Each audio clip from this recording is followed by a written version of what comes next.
김만수의 비명소리가 집 안에 울려 퍼졌습니다. 김만수는 침대 옆에 서서 베개를 내려다보고 있었습니다. 베개 위에 머리카락이 수북이 쌓여 있었어요. 김만수는 손으로 머리를 쓸어 올렸어요.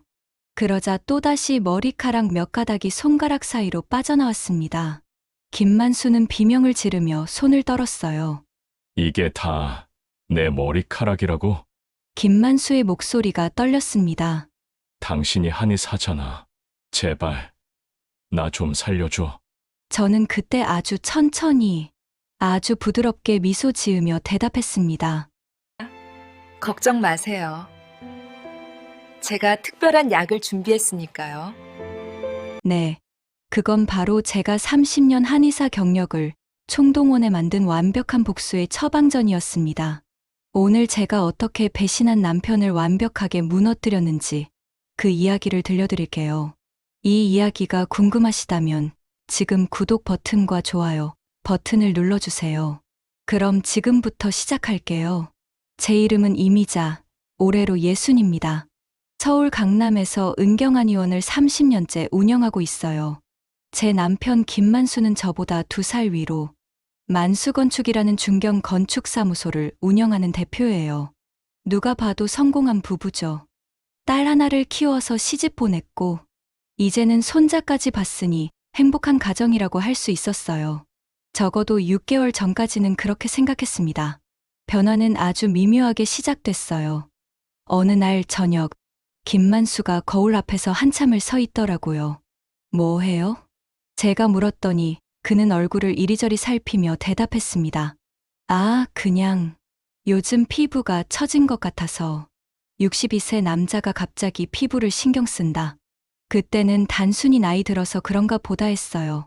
하지만 그게 시작이었습니다. 다음 주에는 헬스장 등록증을 들고 왔어요. 건강관리 좀 해야겠어서. 김만수는 평생 운동이라곤 골프밖에 안 하던 사람이었는데 말이죠. 그리고 일주일 후 그는 명품 구두를 사왔습니다. 검은색 가죽 구두, 한 켤레에 100만 원이 넘는 거였어요. 회사 대표인데 이 정도는 신어야지. 그의 말투도 달라졌어요. 예전보다 훨씬 가벼워진, 마치 젊은 사람처럼 들뜬 목소리였죠. 그리고 향수를 사기 시작했습니다. 김만수는 평생 향수를 뿌려본 적이 없는 사람이에요. 남자가 무슨 향수냐고 말하던 사람이었는데 갑자기 고급 향수를 사서 출근할 때마다 뿌리고 나가는 거예요. 저는 한의사입니다. 30년간 수많은 사람들을 진료하면서 사람의 몸과 마음을 읽는 법을 배웠어요. 미묘한 변화, 작은 신호들을 놓치지 않는 게 제 직업이죠. 그래서 알 수 있었습니다. 김만수에게 무언가 생겼다는 걸. 결정적인 순간은 한 달 전이었어요. 김만수는 자신의 트레이드마크인 풍성한 흰머리를 자랑스러워하던 사람이었습니다. 나이 들수록 백발이 멋있어 보여라고 말하던 사람이 어느 날 검게 염색을 하고 온 거예요. 염색약 냄새를 풍기며 거실로 들어서는 그를 보며 저는 확신했습니다. 이건 단순한 중년의 위기가 아니에요. 김만수에게 다른 여자가 생긴 겁니다. 그날 저녁, 저는 김만수가 씻는 동안 그의 차 안을 확인했어요. 조수석 밑을 살피고 뒷좌석을 뒤지고 트렁크까지 열어봤죠. 그리고 발견했습니다. 운전석 옆 수납 공간에서 여성용 헤어핀이 나온 거예요. 진주 장식이 달린 고급스러운 헤어핀이었습니다. 제 것이 아니었어요. 딸이 쓰는 스타일도 아니었고요. 손에 헤어핀을 쥔 채 집으로 돌아왔을 때 김만수는 막 샤워를 끝내고 나오던 참이었어요. 이게 뭐예요? 저는 헤어핀을 그의 눈앞에 들이밀었습니다. 김만수의 얼굴이 순간 굳었어요. 그러더니 이내 태연한 척하며 대답했죠. 아, 그거? 회사 직원 거야. 지난번에 현장 갔을 때 같이 탔거든. 어느 직원이요? 김 대리. 아니, 이 실장이었나? 기억이 잘 안 나네. 거짓말하는 사람의 눈은 쉽게 알아볼 수 있어요. 눈동자가 이리저리 흔들리고 말끝이 흐려지고 불필요한 말들을 덧붙이죠. 김만수가 바로 그랬습니다. 저는 아무 말 없이 헤어핀을 서랍에 넣었어요. 그렇군요. 그날 밤 저는 잠들지 못했습니다. 옆에서 코를 고는 김만수를 보며 생각했어요. 30년을 함께 살았는데 딸을 낳고 키우고 손자까지 보면서 함께 늙어가던 사람인데 가슴속에서 무언가가 차갑게 식어가는 게 느껴졌습니다. 분노도 아니고 슬픔도 아닌 그저 차가운 무언가였어요. 한의학에서는 감정이 오장육부에 영향을 미친다고 배웠습니다. 노하면 간을 상하고 슬퍼하면 폐를 상하죠. 그런데 그날 밤 제가 느낀 감정은 제 몸 어디에도 상처를 주지 않았어요. 오히려 머릿속이 차갑게 아주 명확하게 정리되어 갔습니다. 다음 날 아침, 저는 평소처럼 한의원으로 출근했습니다. 김만수에게 아침 인사를 건네고 식탁에 아침을 차려주고 그가 출근하는 모습을 배웅했어요. 모든 게 평소와 똑같았습니다. 하지만 제 안에서는 이미 계획이 시작되고 있었어요. 차분하게, 체계적으로, 한치의 오차도 없이, 마치 복잡한 처방전을 쓰듯이 말이죠. 김만수는 몰랐을 겁니다. 30년간 자신의 건강을 책임져온 아내가 이제 자신을 무너뜨릴 완벽한 처방전을 쓰기 시작했다는 걸요. 한의원 진료실에 앉아 환자를 보면서도 제 머릿속은 계속 돌아갔어요. 증거를 확보해야 했습니다. 감정에 휩싸여 덤비면 안 돼요. 냉정하게, 철저하게 준비해야 했죠. 그날 저녁부터 저는 조용히 움직이기 시작했습니다. 만수는 매일 밤 휴대폰을 보며 미소를 짓곤 했어요. 화면을 제게서 숨기려고 애쓰는 게 너무나 뻔했죠. 일주일을 기다렸습니다. 만수가 완전히 방심할 때까지요. 어느 토요일 오후, 만수는 골프 약속이 있다며 나갔어요.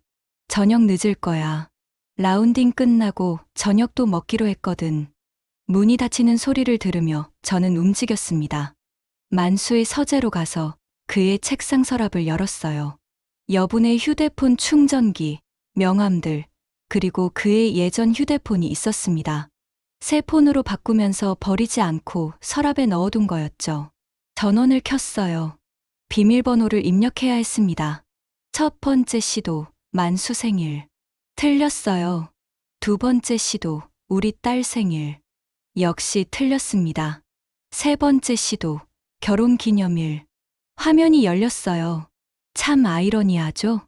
바람을 피우면서 결혼 기념일을 비밀번호로 쓰다니. 카카오톡을 열었습니다. 대화 목록을 천천히 내리며 살펴봤어요. 그리고 발견했습니다. 이수진 실장이라는 이름을요.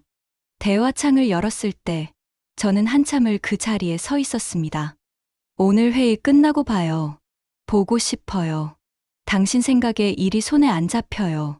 어제 당신이 입었던 넥타이가 너무 멋있었어요. 우리 둘만의 공간을 꾸미고 싶어요.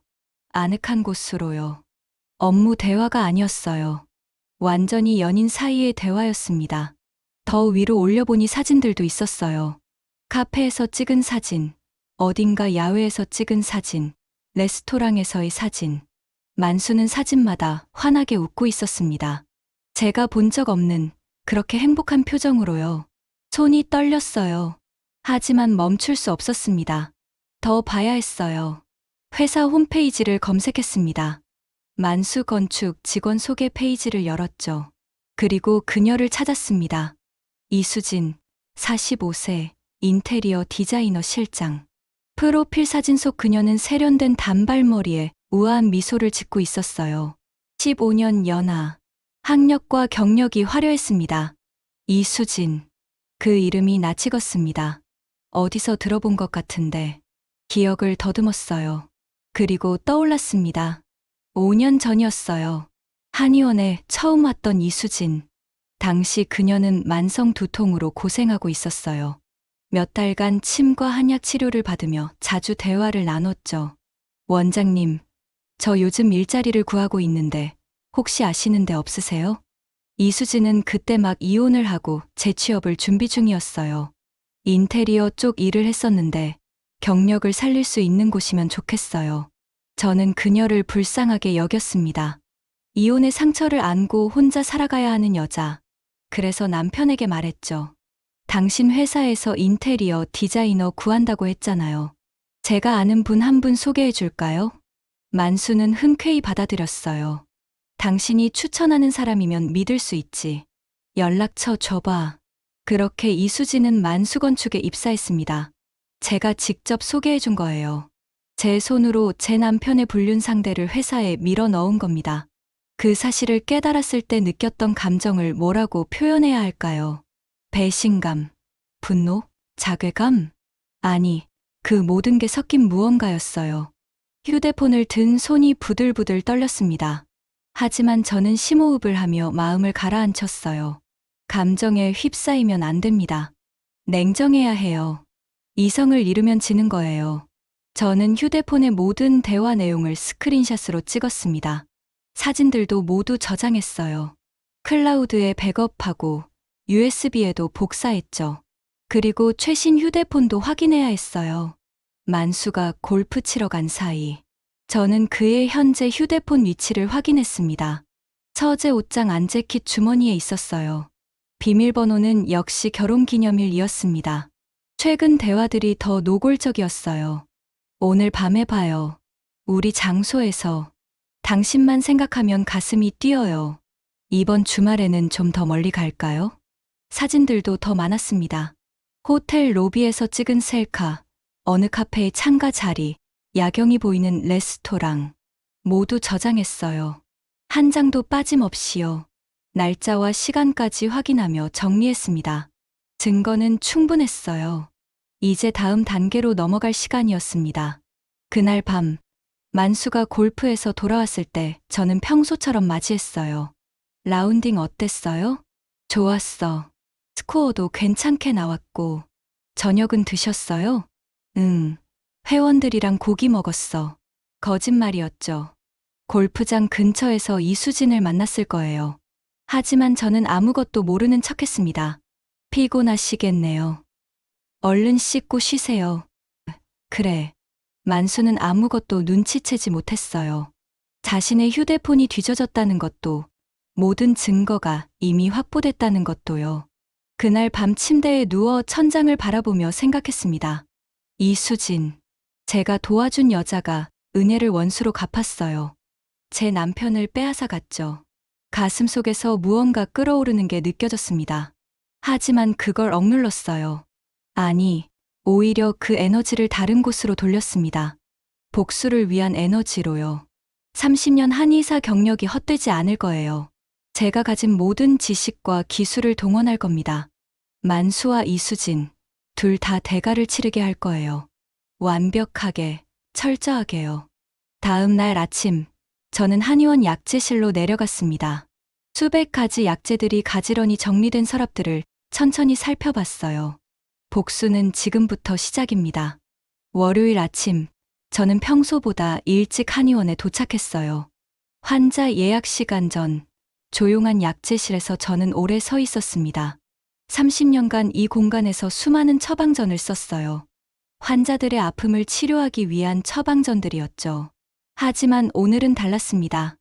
오늘 쓸 처방전은 치료가 아닌 다른 목적을 가지고 있었어요. 약재 서랍을 하나씩 열어보기 시작했습니다.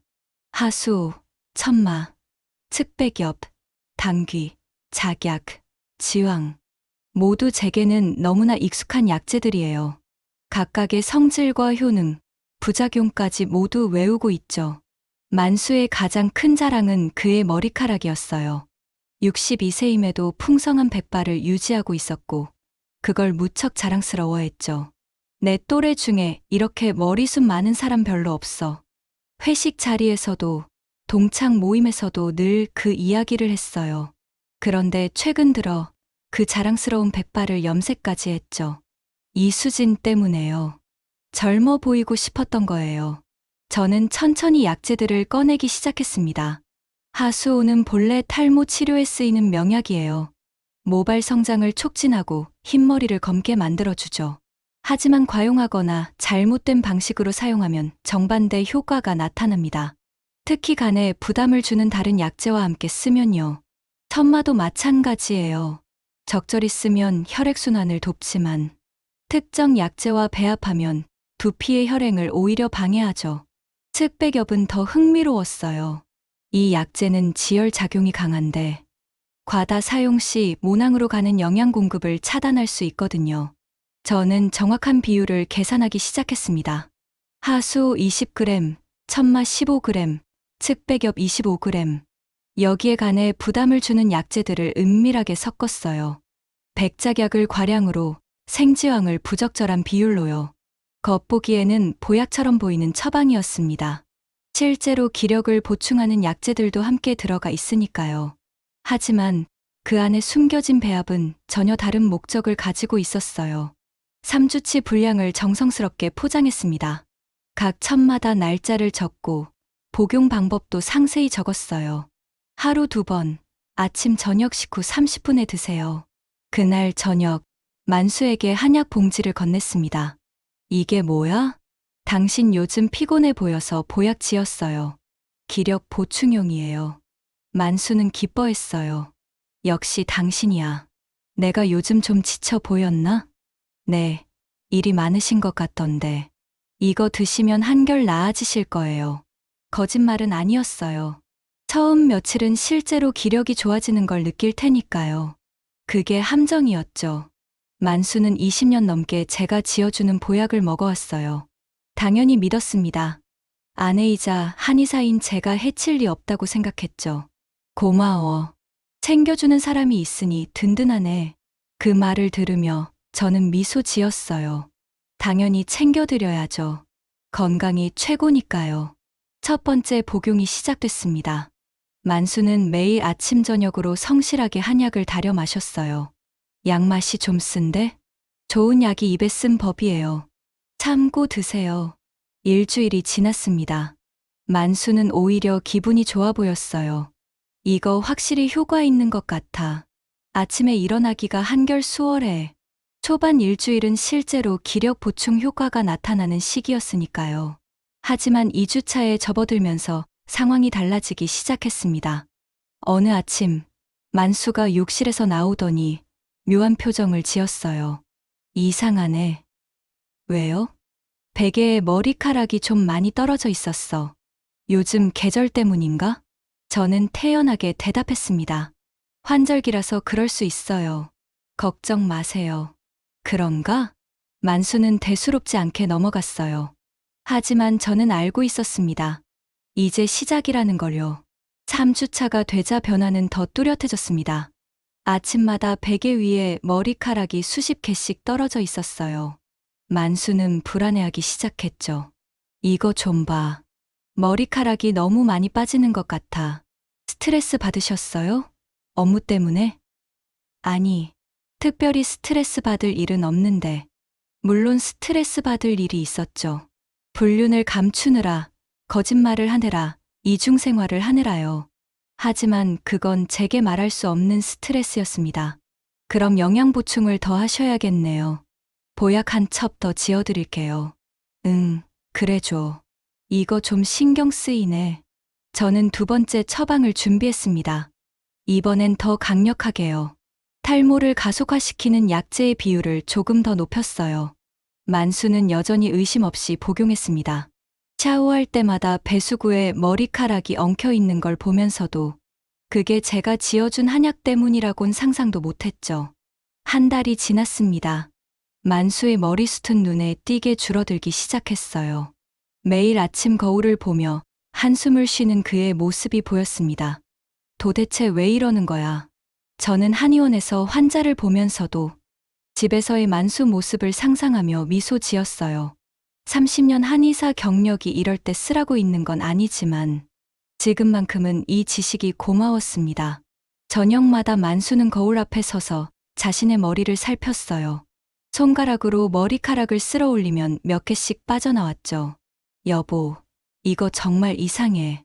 병원 가봐야 하나? 한약 드시면서 좀 더 지켜보세요. 일시적인 현상일 수도 있어요. 거짓말이었죠.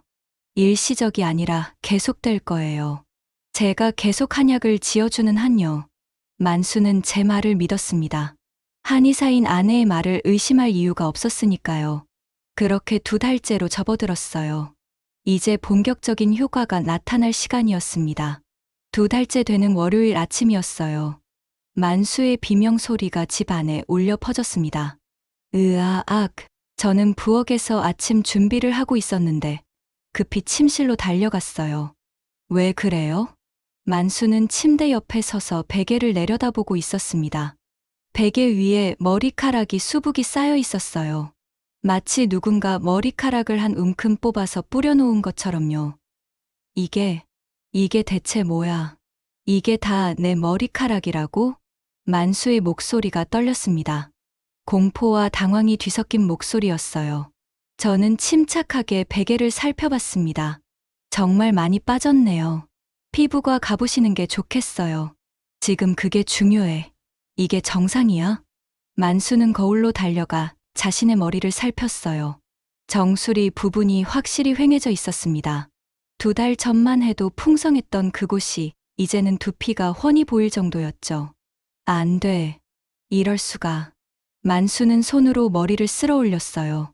그러자 또다시 머리카락 몇 가닥이 손가락 사이로 빠져나왔습니다. 으아. 만수는 비명을 지르며 손을 떨었어요.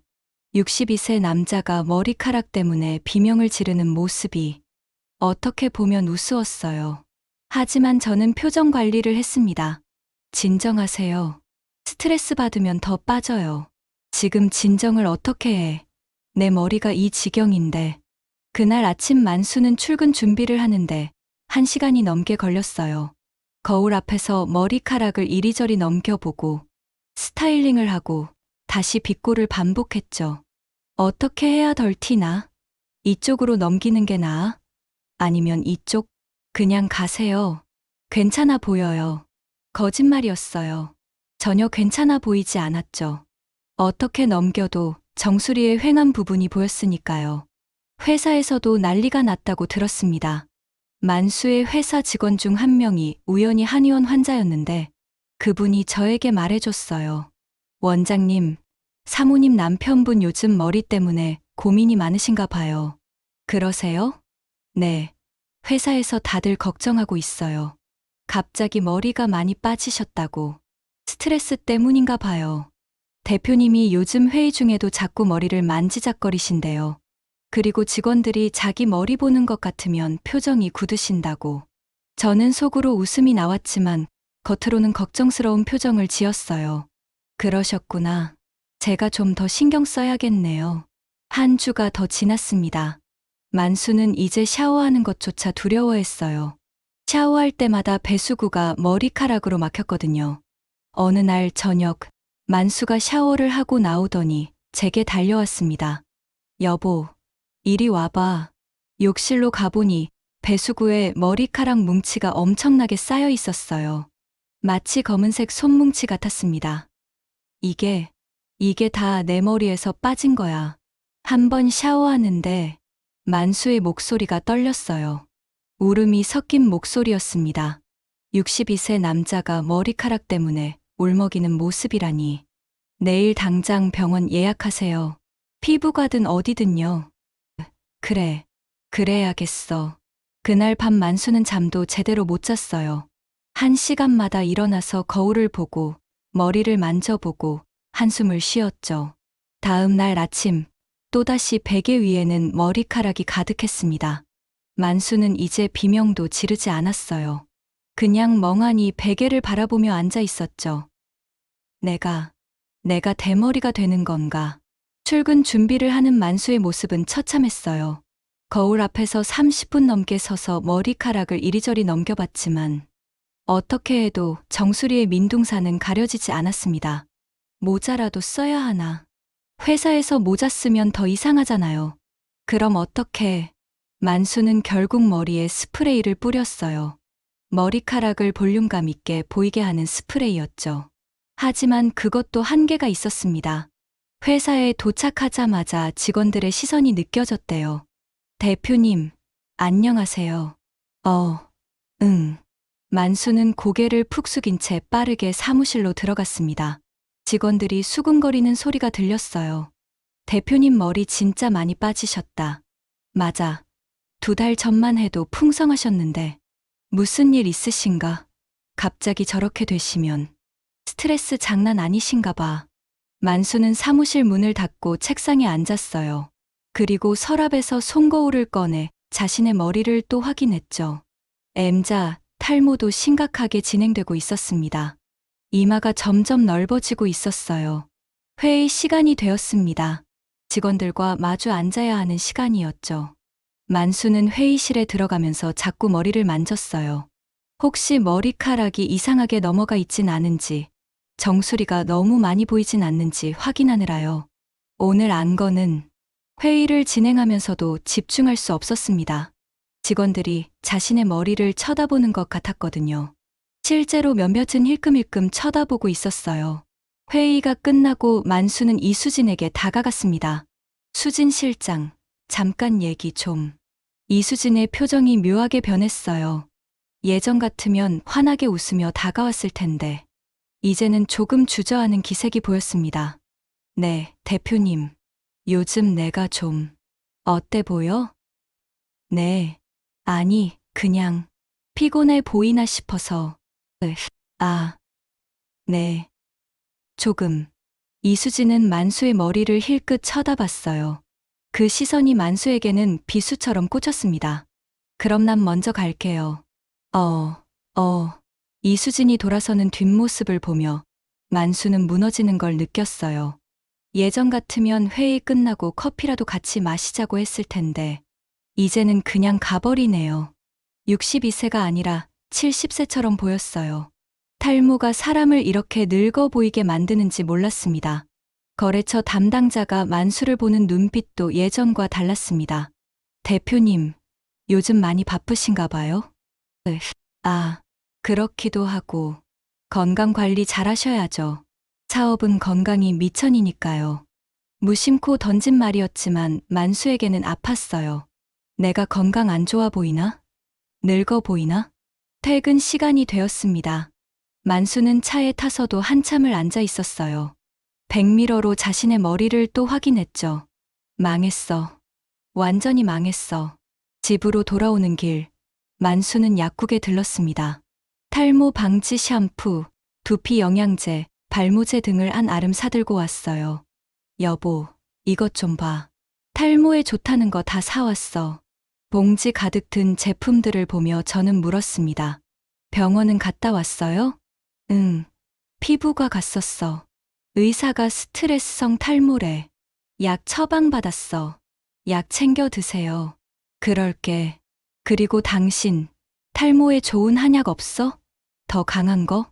만수는 애원하는 눈빛으로 저를 봤어요. 저는 잠시 고민하는 척했습니다. 글쎄요. 한번 처방을 바꿔볼까요? 제발, 이것보다 더 좋은 거로. 저는 고개를 끄덕였어요. 알겠어요. 새로운 처방 지어드릴게요. 더 강력한 걸로요. 만수는 안도의 한숨을 쉬었습니다. 하지만 그는 몰랐죠. 제가 지어줄 새로운 처방이 더 강력한 탈모 촉진제라는 걸요. 그날 밤 약지실에서 저는 세 번째 처방을 준비했습니다. 이번에는 더욱 강력하게요. 탈모를 가속화시키는 약제의 비율을 최대한으로 높였어요. 동시에 두피 영양 공급을 차단하는 약제도 추가했죠. 포장을 하면서 저는 생각했습니다. 2달 안에 대머리 만들어주지. 만수는 여전히 매일 아침 저녁으로 제가 지어준 한약을 복용했어요. 이번 약은 효과 있을 거지? 물론이죠. 제가 특별히 신경 써서 지었어요. 거짓말은 아니었어요. 정말 특별히 신경 썼으니까요. 그렇게 3주가 더 지났습니다. 만수의 머리는 이제 거의 대머리 수준이 되어 있었어요. 정수리는 완전히 민둥산이 됐고, M자 탈모는 이마 한가운데까지 파고들었죠. 옆머리와 뒷머리만 조금 남아있는 상태였습니다. 어느 날 아침, 만수는 거울 앞에서 한참을 울었어요. 62세 남자가 거울 앞에서 소리내어 우는 모습을요. 내가 이렇게 됐어. 저는 문 밖에서 그 소리를 들으며 서 있었습니다. 30년을 함께 산 남편이 우는 소리였지만 제 가슴은 전혀 아프지 않았어요. 오히려 시원했습니다. 이제 겨우 시작인데 말이죠. 만수의 탈모가 심각해지면서 집안 분위기도 달라졌어요. 그는 점점 더 예민해졌고 저와의 대화도 줄어들었죠. 주말에도 거의 외출을 하지 않았습니다.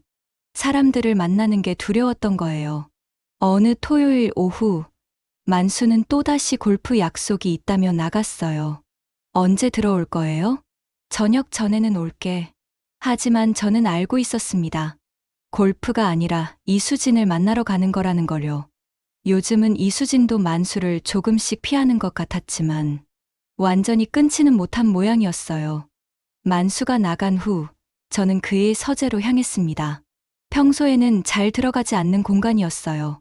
만수의 사적인 영역이었으니까요. 하지만 이제는 달랐습니다. 모든 것을 파헤쳐야 했어요. 서재 책상 위에는 서류들이 가지런히 정리돼 있었습니다. 하나씩 살펴봤어요. 회사 관련 서류, 계약서, 견적서. 특별한 건 없었습니다. 책장도 뒤져봤어요. 전문 서적들, 건축 관련 잡지들, 가족 앨범. 역시 별다른 게 없었죠. 그때 책상 아래 서랍을 열어봤습니다. 3개의 서랍 중 맨 아래 서랍만 잠겨 있었어요. 왜 잠가뒀을까? 저는 만수의 책상 위 필통에서 열쇠 뭉치를 꺼냈습니다. 여러 개의 열쇠가 달려 있었어요. 하나씩 시도해봤죠. 3번째 열쇠의 서랍이 열렸습니다. 안에는 두꺼운 파일 2개가 들어 있었어요. 첫 번째 파일을 꺼내 펼쳤습니다. 회사 회계 자료였어요. 하지만 뭔가 이상했습니다. 공식 장부와 숫자가 달랐거든요. 저는 한의원을 운영하면서 회계를 직접 보기 때문에 숫자를 보는 눈이 있었어요. 이건 명백히 이중장부였습니다. 공식 장부에는 없는 거래 내역들이 가득했어요. 현금 수입 3천만 원, 리베이트 500만 원, 비자금 조성 1천만 원. 날짜별로 꼼꼼하게 기록돼 있었습니다. 10년치 분량이었어요. 손이 떨렸습니다. 이건 심각한 문제였어요. 탈세, 비자금 조성, 횡령. 모두 형사처벌 대상이었죠. 2번째 파일을 열었습니다. 계약서들이 들어 있었어요. 하지만 이것도 이상했습니다. 같은 프로젝트인데 계약 금액이 다른 계약서가 2장씩 있었거든요. 허위 계약서였어요. 세금을 적게 내기 위해 금액을 낮춰서 신고하고 실제로는 더 많은 돈을 받은 거죠. 이 사람이 이런 일까지. 저는 천천히 서류들을 넘겨봤습니다. 그러다 특별한 문서 하나를 발견했어요. 부동산 등기부 등본이었습니다. 강남의 고급 아파트, 시세가 15억 정도 되는 곳이었어요. 소유주 이름을 확인했습니다. 이수진. 날짜를 보니 2년 전이었어요. 만수와 이수진의 불륜이 시작된 시기였죠. 매매 계약서도 함께 있었습니다. 매수인은 이수진, 하지만 대금 지급자는 만수건축이었어요. 회사 돈으로 불륜 상대에게 집을 사준 겁니다. 저는 그 자리에 주저앉았어요. 배신은 알고 있었지만 이 정도일 줄은 몰랐습니다. 회사 돈을 횡령해서 불륜 상대에게 아파트를 사줬다니. 더 뒤져봤어요. 이수진 명의의 고급차 할부금 납부 내역도 있었습니다. 명품 가방 구매 영수증도 있었어요. 모두 회사 비자금으로 처리된 것들이었죠. 총 금액이 얼마나 되지? 계산해보니 3년간 20억이 넘었습니다. 회사 돈 20억을 불륜 상대에게 쏟아부은 거예요. 저는 모든 서류를 스캔하기 시작했습니다. 휴대폰 스캔 앱을 이용해 한 장 한 장 찍었어요. 총 200장이 넘는 분량이었습니다. 스캔이 끝나자 클라우드에 즉시 업로드했어요. USB에도 복사했죠. 그리고 원본은 정확히 원래 위치에 다시 넣어뒀습니다. 만수가 눈치채지 못하게요. 서랍을 잠그고 열쇠를 원위치에 놓았어요. 서재를 나오며 저는 심호흡을 했습니다. 이제 진짜 무기를 손에 넣었어요. 탈모는 그저 시작일 뿐이었습니다. 진짜 복수는 지금부터예요. 다음 날 일요일, 저는 대학 동창 하나에게 연락했습니다. 박경희, 세무사 출신으로 현재는 회계법인을 운영하는 친구였어요. 경희야, 나 이미자야. 오랜만이지? 어머, 미자야, 정말 오랜만이다. 무슨 일이야? 너한테 좀 물어볼 게 있어서. 혹시 오늘 시간 돼? 응, 괜찮아. 우리 사무실로 올래? 저는 노트북을 들고 경희의 사무실로 갔어요. 일요일이라 사무실은 텅 비어 있었습니다. 무슨 일인데 이렇게까지? 경희가 물었고 저는 스캔한 파일들을 보여줬습니다. 이것 좀 봐줄래? 회계 전문가 입장에서 경희는 화면을 들여다보기 시작했어요. 처음에는 무심히 보던 그녀의 표정이 점점 심각해졌습니다. 이미자야.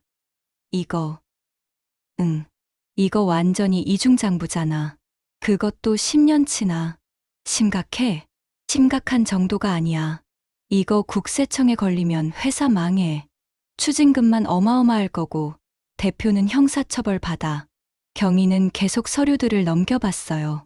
리베이트, 횡령, 허위 계약 다 있네. 그리고 이건 뭐야? 개인에게 부동산 사준 거? 응. 회사 돈으로. 미쳤네. 이건 업무상 횡령이야. 실형각이야. 실형.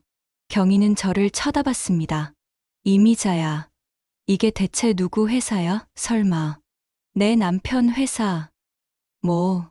경희는 입을 다물지 못했어요. 저는 천천히 상황을 설명했습니다. 불륜 이야기, 이수진 이야기, 모든 걸요. 경희는 말없이 듣다가 한숨을 쉬었습니다. 미자야, 너 이걸로 뭐 하려고?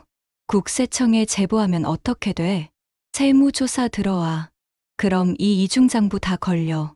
추징금만 최소 5억은 나올 거고, 회사는 파산 직전까지 갈 거야. 그리고 검찰 고발로 이어지면 사장은 구속될 수도 있어. 좋아. 좋아? 응, 그렇게 하고 싶어. 경희는 제 손을 잡았어요. 미자야, 잘 생각해. 그래도 30년 산 남편인데, 30년을 배신한 남편이야. 저는 단호하게 말했습니다. 경희는 한참을 저를 바라보다가 고개를 끄덕였어요. 알았어. 내가 그렇게 결심했으면 도와줄게. 어떻게 하면 될지 알려줄게. 집으로 돌아오는 길, 저는 무거운 마음보다는 오히려 후련했어요. 이제 본격적인 게임이 시작되는 거니까요. 만수는 집에서 거울만 보고 있었습니다. 탈모로 자존감이 완전히 바닥난 상태였죠. 어떻게 해? 정말 어떻게 해? 저는 그런 글을 보며 생각했어요. 아직 시작도 안 했는데 벌써 무너지면 어떡해. 이제부터가 진짜인데. 다음 날 월요일, 저는 국세청 홈페이지에 접속했습니다. 탈세 신고 코너를 클릭하고 준비한 자료들을 차근차근 업로드했어요. 10년치 이중장부, 허위 계약서, 횡령 증거, 이수진 명의 부동산 매매 내역까지. 신고 사유란에는 이렇게 적었습니다. 만수건축 대표 만수는 10년간 조직적으로 탈세를 해왔습니다. 이중장부를 작성하고 허위 계약서로 세금을 포탈했으며 회사 자금을 횡령하여 개인에게 부동산을 구매해줬습니다. 첨부한 자료가 그 증거입니다. 제출 버튼을 누르는 손가락이 떨리지 않았어요. 망설임도 없었죠. 클릭. 제보가 완료됐습니다. 화면에 접수 번호가 떴어요. 저는 그 번호를 스크린샷으로 저장했습니다. 이제 기다리는 일만 남았어요. 국세청이 움직일 때까지요. 그날 저녁, 만수는 또 탈모 걱정을 하며 들어왔습니다. 이미자, 오늘 회사에서 사람들이 날 보는 눈빛이 이상해. 다들 내 머리를 쳐다봐. 피곤하신가 봐요. 일찍 주무세요. 한약은 계속 먹어야지. 당연하죠. 꾸준히 드셔야 효과가 있어요. 만수는 고개를 끄덕이고 방으로 들어갔어요. 저는 부엌에서 설거지를 하며 생각했습니다. 2주 정도면 국세청에서 연락이 올 거야. 예상은 정확했어요. 10일 후, 만수에게 국세청에서 전화가 왔습니다. 여보세요? 전화를 받는 만수의 표정이 순간 굳었어요. 네, 국세청이요? 무슨, 세무조사요? 저는 거실에서 그 모습을 지켜봤습니다. 만수의 얼굴이 창백해졌어요. 언제요? 다음 주 월요일. 아니, 잠깐만요. 무슨 이유로? 전화가 끊겼습니다. 만수는 한참을 멍하니 서 있었어요. 여보. 왜요? 국세청에서 세무조사 나온대. 세무조사요? 왜요? 모르겠어. 정기조사라는데. 아니야. 이건 정기조사가 아니야. 분명히 제보가 들어간 거야. 만수는 급히 회사 회계팀장에게 전화를 걸었어요. 팀장님, 지금 당장 회사로 나올 수 있어요? 급한 일이 생겼어요. 그날 밤 만수는 회사에서 밤을 샜습니다. 회계팀과 함께 장부를 정리하느라요. 하지만 소용없었어요. 이미 국세청에는 모든 증거가 넘어간 상태였으니까요. 다음 주 월요일, 국세청 조사관 3명이 만수건축을 방문했습니다. 만수는 그날 새벽부터 일어나 준비했어요. 탈모로 자신감을 잃은 상태에서 세무조사까지 받아야 하는 상황이었죠. 나 오늘 정말 힘들 것 같아. 잘 마무리하고 오세요. 저는 태연하게 대답했습니다. 그날 저녁 늦게 만수가 집에 돌아왔습니다. 완전히 지친 모습이었어요. 어떻게 됐어요? 망했어. 완전히 망했어. 만수는 소파에 쓰러지듯 앉았습니다. 이중장부를 찾아냈어. 어떻게 알았는지 정확히 알고 있더라고. 비밀 금고까지 열어봤어.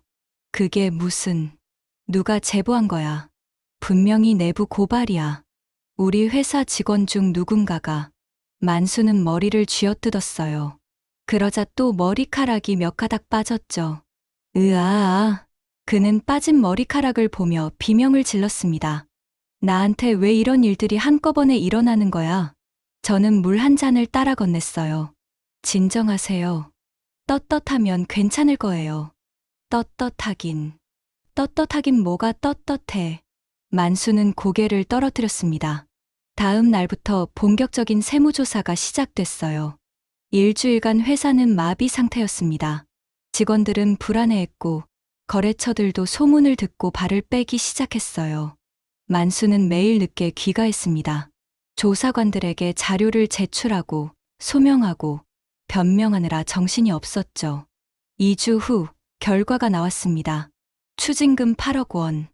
회사 통장에 있는 돈으로는 턱없이 부족한 금액이었어요. 8억을 어떻게 마련해? 만수는 완전히 무너졌습니다. 더 큰 문제는 형사 고발이었어요. 국세청은 검찰에 만수를 고발했습니다. 탈세, 횡령, 사문서 위조 혐의였죠. 변호사를 선임해야 했어요. 상담비만 500만 원이 나갔습니다. 여보, 우리 집 좀 팔아야 할 것 같아. 뭐라고요? 추징금이랑 변호사 비용을 마련해야 해. 회사 돈만으로는 안 돼. 집을 팔아요?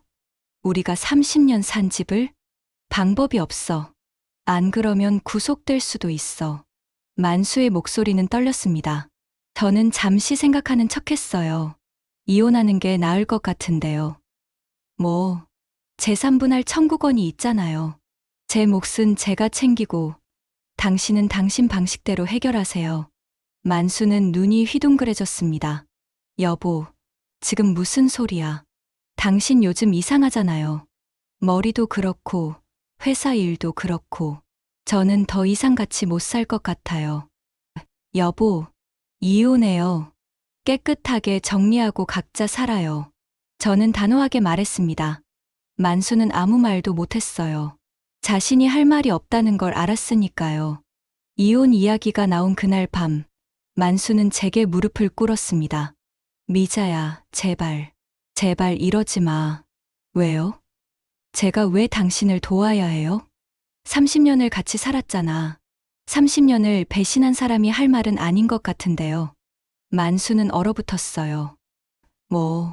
무슨 소리야. 이수진 실장이요. 제가 소개해준 그 사람. 기억나세요? 만수의 얼굴이 하얗게 질렸습니다. 그건 알고 있어요. 다 알고 있어요. 저는 휴대폰을 꺼내 카카오톡 대화 캡처 사진들을 보여줬어요. 만수는 말을 잇지 못했습니다. 이미자, 미안해. 정말 미안해. 미안하다고 다해요? 회사 돈으로 그 여자한테 아파트까지 사줬더군요. 그것도 알아? 다 알아요. 그래서 국세청에 제보한 것도 저예요. 만수는 믿을 수 없다는 표정으로 저를 쳐다봤어요. 당신이 제보했어? 네, 제가 했어요. 당신이 받을 벌이에요. 만수는 그 자리에 주저앉았습니다. 우리 이렇게까지 해야 해. 그래도 이혼 합의서 내일 작성할 거예요. 재산 분할은 50대 50으로 하죠. 그리고 위자료 5억. 5억? 불륜에 대한 위자료요. 적은 금액이에요. 만수는 아무 말도 못했습니다. 저는 방으로 들어가 문을 닫았어요. 하지만 복수는 아직 끝나지 않았습니다. 이수진도 대가를 치러야 했으니까요. 그리고 이수진에게도 남편이 있다는 사실을 저는 알고 있었어요. 다음 날, 저는 이수진의 남편에 대해 조사하기 시작했습니다. 장민호, 48세. 중견 제조업체 민성산업의 이세였어요. 이수진과는 현재 별거 중이지만 아직 이혼하지 않은 상태였죠. 재산분할 문제로 법적 다툼이 진행 중이었습니다. 저는 장민호의 연락처를 알아냈어요. 회사 홈페이지에 공개된 대표 전화였습니다. 하지만 전화를 걸지는 않았어요. 대신 우편으로 자료를 보내기로 했습니다. 익명으로요. 일요일 오후, 저는 카페에 앉아 편지를 작성했습니다. 장민호 대표님께, 대표님의 부인 이수진이 만수건축 대표 만수와 3년간 불륜 관계를 유지해왔습니다. 만수는 회사 돈을 횡령하여 이수진에게 강남의 아파트를 구매해줬고 고급 차량과 명품도 선물했습니다. 첨부한 자료가 그 증거입니다. 대표님께서 재산분할 소송 중이신 것으로 알고 있습니다. 이수진은 불륜을 저지르면서도 대표님에게서 재산을 받아낼 생각을 하고 있습니다. 이 자료가 도움이 되길 바랍니다. 편지와 함께 USB를 넣었어요. USB에는 만수와 이수진의 카카오톡 대화, 호텔에서 찍은 사진들, 아파트 매매 계약서, 차량 할부금 내역, 명품 구매 영수증이 모두 들어 있었죠. 우체국에서 등기로 발송했습니다. 수취인은 민성산업 장민호 대표, 발신일라는 비워뒀어요. 3일 후 장민호가 그 우편물을 받았을 거예요. 그리고 그 다음 날 회사에 난리가 났다는 소식을 들었습니다. 장민호가 만수건축으로 쳐들어온 거예요. 다음 날부터 회사는 더 큰 혼란에 빠졌어요. 직원들 사이에서 소문이 퍼졌죠. 대표님이 이 실장이랑 바람을 피웠대. 진짜? 이 실장이? 응. 그 남편이 어제 회사 와서 난리 쳤잖아. 대박. 그래서 요즘 대표님이 머리도 빠지고 그러셨나 봐. 스트레스 장난 아니셨겠다. 이수진도 회사에 나올 수 없었어요. 직원들의 시선을 견딜 수 없었으니까요. 결국 그녀는 사표를 냈습니다. 만수는 만류했지만 소용없었어요. 대표님, 저 이제 못 다녀요. 회사 분위기도 이상하고 제 남편도 난리고. 이수진은 울면서 사무실을 나갔습니다. 그리고 일주일 후 장민호는 이수진과의 이혼 소송에서 유리한 위치를 차지했어요. 불륜 증거가 명확했으니 재산 분할을 거의 받지 못하게 된 거죠. 이수진은 결국 아무것도 받지 못하고 이혼했습니다. 만수가 사준 아파트도 장민호가 법적으로 회수했어요. 부부 공동 재산이 아니라는 판결이 났거든요. 이수진은 하루아침에 모든 걸 잃었습니다. 아파트도, 차도, 직장도, 남편도요. 그녀에게서 연락이 왔어요. 원장님, 저 좀 만나주실 수 있으세요? 한의원으로 찾아온 이수진은 완전히 초췌한 모습이었습니다. 예전에 세련된 모습은 어디에도 없었어요. 원장님, 제가 정말 잘못했어요. 용서해 주세요. 지금 와서 용서를 구하세요? 제가 미쳤었어요. 정말 죄송해요. 이수진은 울먹였습니다. 원장님께 은혜를 받았는데 그 은혜를 이렇게 갚다니. 저 정말 최악이에요. 알고 계시네요. 저는 차갑게 대답했습니다. 이제 와서 빌어서 뭐가 달라져요? 이미 저지른 일인데. 원장님, 제발, 저 이제 아무것도 없어요. 집도, 직장도, 남편도. 당신이 선택한 결과예요. 원장님, 돌아가세요. 당신 얼굴 보기 싫어요. 이수진은 고개를 떨어뜨리고 한의원을 나갔습니다. 그녀의 뒷모습을 보며 저는 생각했어요. 아직 끝난 게 아니야. 당신도 더 대가를 치러야 해. 국세청 세무조사 결과가 나오고 한 달이 지났습니다. 만수건축은 파산 직전이었어요. 추징금 8억을 낼 수 없었고 주요 거래처들은 모두 발을 뺐죠. 직원들도 하나둘 사표를 냈습니다. 30명이던 직원이 이제 5명만 남았어요. 만수는 매일 술을 마셨습니다. 회사에서 돌아오면 소주병을 들고 거실에 앉아 있었죠. 탈모는 이제 거의 완성 단계였어요. 옆머리와 뒷머리에만 조금 남았을 뿐, 정수리와 앞머리는 완전히 대머리였습니다. 거울을 볼 때마다 한숨을 쉬었어요. 나 완전히 망했어. 어느 날 저녁, 검찰에서 전화가 왔습니다. 만수 씨죠? 출석 요구서 받으셨죠? 네, 받았습니다.